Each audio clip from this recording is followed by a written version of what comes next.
নতুন করে বলছি নমস্কার।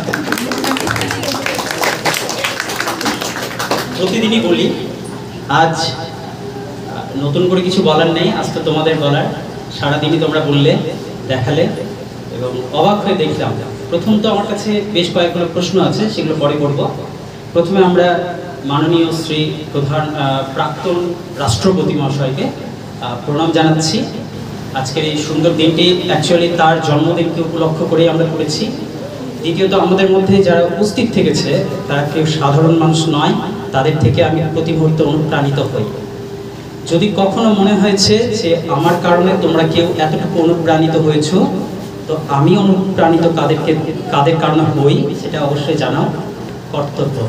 প্রথম কথা, যে আমার খুব ভয় ছিল যে আমি যে কাজগুলো করেছিলাম, যেমন কবিতা পাঠ, এক্ষেত্রে আমি বলেছিলাম স্বরচিত কবিতা পাঠ করতে হবে, গল্প পাঠ স্বরচিত। এবং আমার ধারণা ছিল যে খুব হার্ডলি 1 থেকে 2 জন যদি হয়তো হবে, এবং সেটাও ক্লাস 10 বা 11-এর। কিন্তু আমি সেই ক্ষেত্রে সম্পূর্ণ ভুল প্রমাণিত হয়ে খুবই খুশি হচ্ছি। এবং এই প্রথম হয়তো আমি আমার কাছে হেরে গিয়ে ভীষণভাবে খুশি হচ্ছি, জিতে গেছি আমি এক কথায়।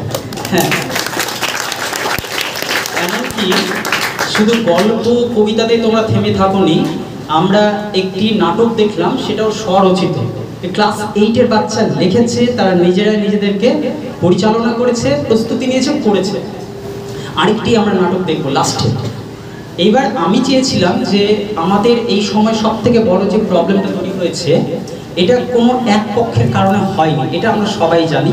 সব কিছুরই দুটো দিক থাকে, একটাকে আমরা দেখতে পাই, একটাকে আমাদেরকে অনেক বোধ দিয়ে বিচার করে বিশ্লেষণ করে বের করতে হয়। তো দুটো দিকই আছে, যত সমস্যা আছে সমাজে। তো এই নারীকে কারণে পুরুষ অসম্মানিত হচ্ছে, অথবা নারীকে অসম্মানিত হতে হচ্ছে পুরুষের কারণে, যেটাই হোক, এটা আমাদের সমাজে থাকতে পারে না। কারণ আমরা আর আদিম নই, আমরা অনেকটা দিন পার করে চলে এসেছি যেখানে আমরা নিজেদেরকে সভ্য বলতে পারি। সভ্য কেবলমাত্র পোশাক পরিচ্ছদ হয় না, মানুষের চিন্তা, চেতনা, শিক্ষা, দীক্ষা, তিতিক্ষা, বোধ এবং সর্বোপরি যেটা হচ্ছে সহনশীলতা।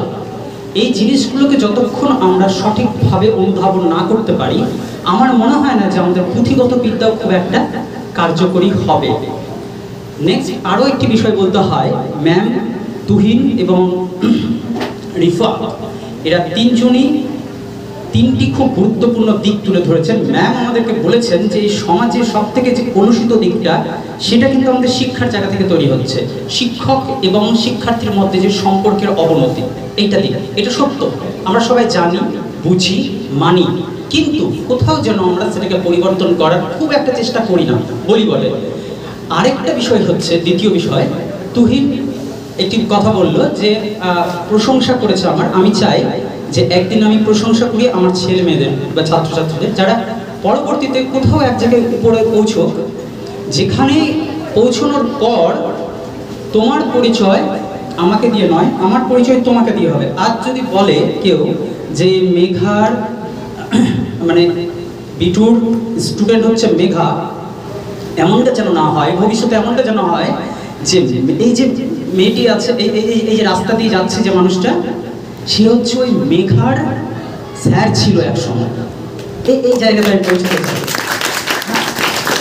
আর আরেকটা বিষয়, সব থেকে গুরুত্বপূর্ণ বিষয়, কে বললো আমি ভুলে গেলাম, বাট এই জিনিসটা বললো যে সব কিছুই আমাদের জন্ম থেকে কিন্তু নির্ধারণ হওয়া শুরু করে দেয়। পরবর্তীতে আমাদের কর্মটা খুব বেশি গুরুত্বপূর্ণ হয়ে দাঁড়ায়, কিন্তু জন্মটাও একটা গুরুত্বপূর্ণ বিষয়। আমরা পশুর সমাজে জন্মগ্রহণ করিনি, মানুষের সমাজে।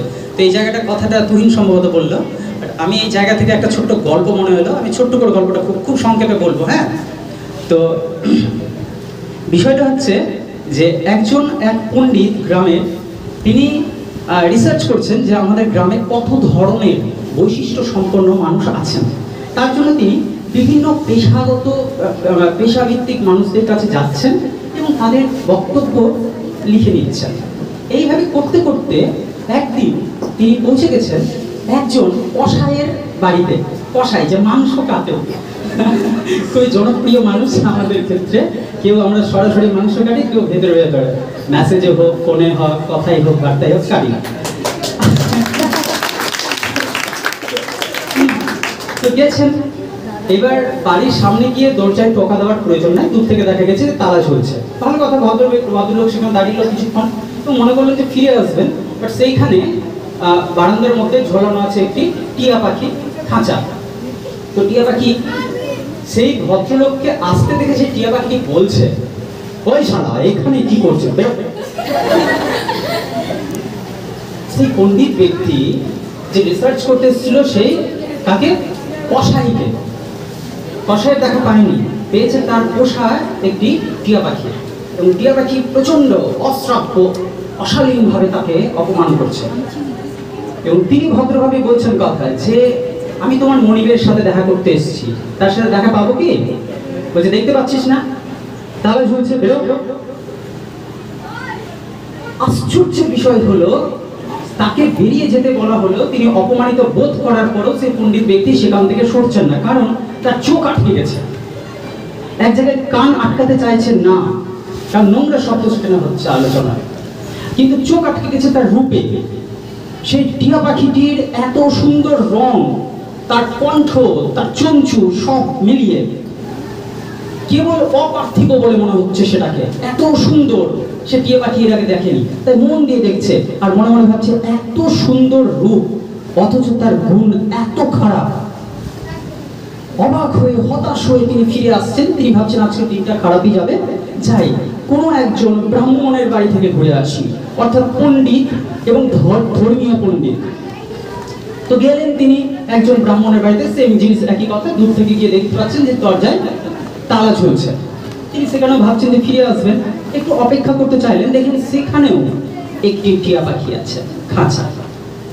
যেমন দেখেছেন তেমনই প্রথম তো রূপে তার চোখ আটকে গেছে। এইবারে সেখানে থামবেন ভাবছেন, কিন্তু না, ওই যে পূর্ব অভিজ্ঞতা, নোংরা অসভ্য ভাষায় তাকে অপমান করা হয়েছে, সেই তিনি কি করেছেন, চট করে ফিরে গেছেন যে আমি ফিরে যাব। এইবার টিয়া পাখিটি বলছে, নমস্কার মহোদয়, আসুন, মনিব এইমাত্র বাড়ি থেকে বেরিয়েছে, একটু অপেক্ষা করুন, চলে আসবে। অবাক,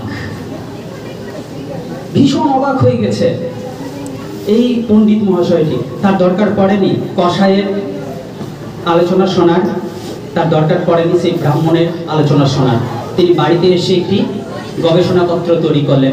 বলো সেটার উত্তর কি হবে, কি তিনি লিখতে চাইলেন, কেন এই প্রবলেমটা হলো, দুটো পাখির মধ্যে সমস্যা। এবং পরে থেকে জানা গেল দুটো পাখি হচ্ছে যমজ। একজন থেকেছে কসাইয়ের বাড়িতে, যার বাড়িতে প্রতিদিন তারা অশালীন ভাষায় কথাবার্তা বলে পরস্পরের মধ্যে, সেটাই সে শুনেছে প্রতিনিয়ত, সেটা আত্মস্থ করেছে। পাখিটি আর পাখি নেই, ও পাল্টে গেছে, মানুষ হয়ে গেছে। কেমন মানুষ? জন্ম থেকে যে মানুষ সে, নাকি জন্ম মুহূর্তে আমরা যে ছোট বাচ্চাদের ক্ষেত্রে বলি একে মানুষের মতো মানুষ করবো, আমি এটা ব্যাচেও বলি অনেকবার। আমাদের বাবা মায়েরা যখন বলে, আমাদের দিকে তাকিয়ে কাউকে যখন বলে যে আমি আমার ছেলেকে মানুষের মতো মানুষ করতে চাই, তার মানে তিনিও কোথাও মনে মনে জানেন যে মানুষের বাচ্চা না। তো একে মানুষের মতো মানুষ করা মানে দেখতে শুনতে মানুষ হলে হবে না, তার মনন শক্তি, তার চেতনাগত বৃদ্ধি এবং বোধ ক্ষমতাটা তৈরি হতে হবে এবং মনুষ্যত্ব কোথাও থাকতে হবে। তো এই মানবিক গুণে যে গুণান্বিত হবে, সম্পূর্ণ হয়ে উঠবে, তাকে মানুষ বলা যাবে। তো আমরা দেখলাম যেমন সঙ্গতি তার তেমন পরিচয় তৈরি হবে। কোথাও যেন বলা হয় শিক্ষা আমাদেরকে পরিবর্তন করে, আমি এটাও মনে করি যে সঙ্গতিও আমাদেরকে পরিবর্তন করে ধীরে ধীরে পাল্টে দেবে, টিয়া পাখিটির মতো। যেমন পরিবেশে থাকবে সে তেমনই তৈরি হবে। গেল কথা, আমি আর দীর্ঘায়িত করবো না। আমাদের মধ্যে একটা বিষয় আছে যে আমি প্রথমের দিকে সেই প্রতিযোগিতাটা রাখতে চাইনি, কিন্তু পরবর্তীতে রেখেছি। এই কারণে রাখতে চাইনি বলতে, প্রথমের দিকে আমার মাথাতেই ছিল না, পরে পেলাম যখন এই সমস্যাটা তৈরি হলো। We want justice. আমার কাছে একটা প্রশ্ন আসলো, উই ওয়ান্ট জাস্টিস কার কাছে আমরা চাইছি? জাস্টিস দাও, বিচার চাই, বিচার চাই। কে দেবে আমাদেরকে বিচার? আমরা দেব বিচার। সেই নারীটিকে আমরা বিচার দেবো। ওই রকম কত নারী আছে, কত পুরুষ আছে, প্রত্যেকেই অসম্মানিত হচ্ছে, সমস্যায় পড়ছে। কে বিচার দেবে? আমরা যারা বুদ্ধিজীবী, যারা বুদ্ধিকে চর্চা করি প্রতিনিয়ত, আমাদের কর্তব্য আছে নিজেদেরকে পরিবর্তন করে এবং অন্যকে পরিবর্তন করা। অর্থাৎ উই ওয়ান্ট জাস্টিস নয়, আমার মনে হয় উই গিভ জাস্টিস, এটা হওয়া উচিত।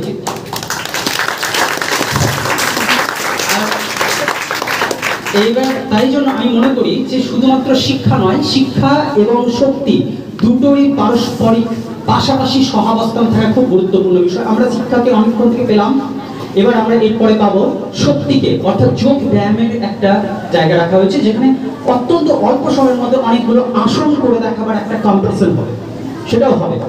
কেমন?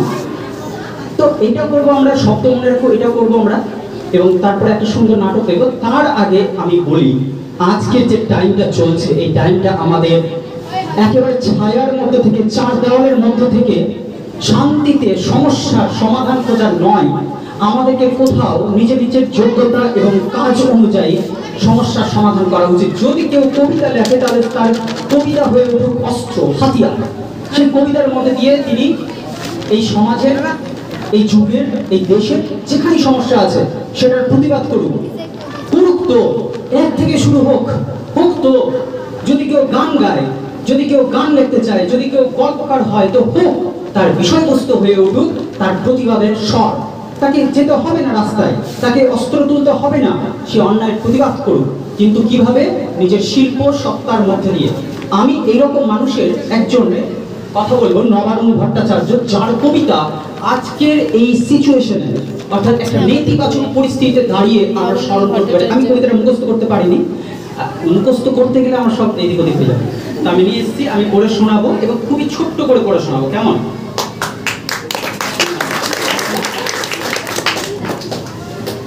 কবিতাটার নাম এই মৃত্যু উপত্যকা আমার নয়। মূলত তিনি আমাদের এই ভারতবর্ষ, একজন কবির যদিও কোনো দেশ হয় না, কোনো সীমানা হয় না, যেখানে তিনি দাঁড়াবেন যতদূর পর্যন্ত মানুষকে দেখা যাবে ততদূর পর্যন্ত তার দেশ, তার অধিকার, মানুষের অধিকার। তিনি মানুষের জন্য লড়াই করেন, জাতির জন্য স্বর তোলেন। তো তিনি বলতে চান যে এই মৃত্যুর যে উপত্যকাটি দেখতে পাচ্ছ সেটা আমার নয়। যদি আমার হবে তো মানুষের মতো হবে, সংযমের হবে, সহনশীলতার হবে, শান্তি হবে, প্রেমের হবে।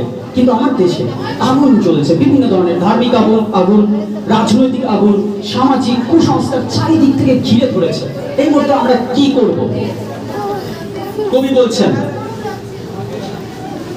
এই কবিতার শুরুতে একটা ছোট ছবি আঁকি, সেই ছবিটাকে অনুভব করার চেষ্টা করো। আজকের দিনে আমরা দেখতে পাই, এটাই আমার লাস্ট কাজ, কবিতাটা শেষ করে আমার হয়ে যাবে। এখানে বাতাস আসছে, আরামই লাগছে যদিও। এমন একটা অঘটন ঘটেছে যে শাসকের বিরুদ্ধে যে ছেলেরা স্বর তুলেছিল সেই ছেলেদেরকে খুন করা হয়েছে, খুন করে ফেলে দেওয়া হয়েছে রাস্তায়।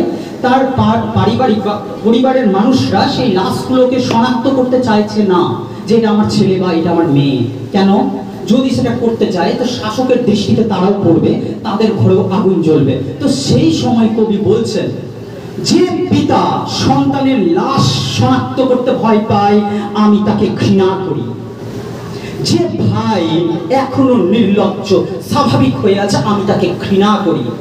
যে শিক্ষক, বুদ্ধিজীবী, কবি ও কেরানি প্রকাশ্য পথে এই হত্যার প্রতিশোধ চায় না আমি তাকে ঘৃণা করি। 8 জন মৃতদেহ চেতনার পথ জুড়ে শুয়ে আছে, আমি অপ্রকৃতিস্থ হয়ে যাচ্ছি। 8 জোড়া খোলা চোখ আমাকে ঘুমের মধ্যে দেখে আমি চিৎকার করে উঠি, আমাকে তারা ডাকছে অবেলায়, উদ্যানে, সকল সময়। আমি উন্মাদ হয়ে যাব, আত্মহত্যা করব, যা ইচ্ছা চাই তাই করব। কবিতা এখনই লেখার সময়। ইস্তেহারে, দেয়ালে, স্টেনসিলে নিজের রক্ত, অশ্রু, হাড় দিয়ে কোলাজ পদ্ধতিতে এখনই কবিতা লেখা যায়।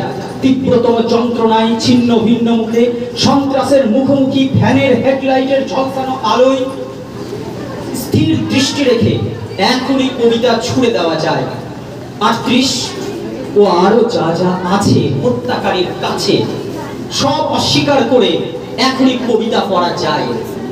এই মৃত্যু উপত্যকা আমার দেশ না, এই জল্লাদের উল্লাস মঞ্চ আমার দেশ না, এই বিস্তীর্ণ শ্মশান আমার দেশ না, এই রক্ত স্নাত কসাইখানা আমার দেশ না।